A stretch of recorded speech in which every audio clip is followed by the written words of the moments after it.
ഷിരൂരിൽ രക്ഷാപ്രവർത്തനത്തിന് സ്വയം മുന്നിട്ടിറങ്ങിയ രഞ്ജിത്ത് ഇസ്രായേലിനെതിരെ വളഞ്ഞിട്ട് ആക്രമിച്ച് സൈബർ ലോകം.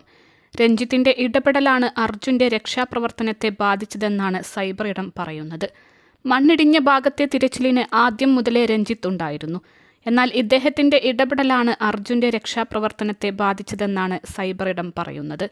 ലോറി മണ്ണിനടിയിൽ തന്നെയുണ്ട്, എനിക്ക് ഒരു സഹകരണവും കിട്ടുന്നില്ല, ഞാൻ പറഞ്ഞ ഒന്നും വിട്ടുതരുന്നില്ല എന്ന് രഞ്ജിത്ത് പറഞ്ഞിരുന്നു. ആവേശവും ഷോ ഓഫും പാടില്ലെന്നും അതാണ് നിങ്ങൾക്ക് പറ്റിയ തെറ്റെന്നും സോഷ്യൽ മീഡിയ പറയുന്നു. ഓരോ നേരത്ത് തോന്നുന്നത് അയാൾ പറയുന്നു.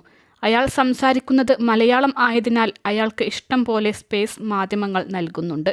പക്ഷെ ഏതൊരു നാടിനും അതിൻ്റേതായ സിസ്റ്റം ഉണ്ടെന്നും അതല്ലാതെ നിങ്ങളുടെ സങ്കല്പത്തിലെ പോലെ കാര്യങ്ങൾ നടക്കണമെന്ന് ശഠിക്കരുത് എന്നും സൈബർ ഇടം പറയുന്നു. Al Salama eye hospital, hospital road, Perinthalmanna.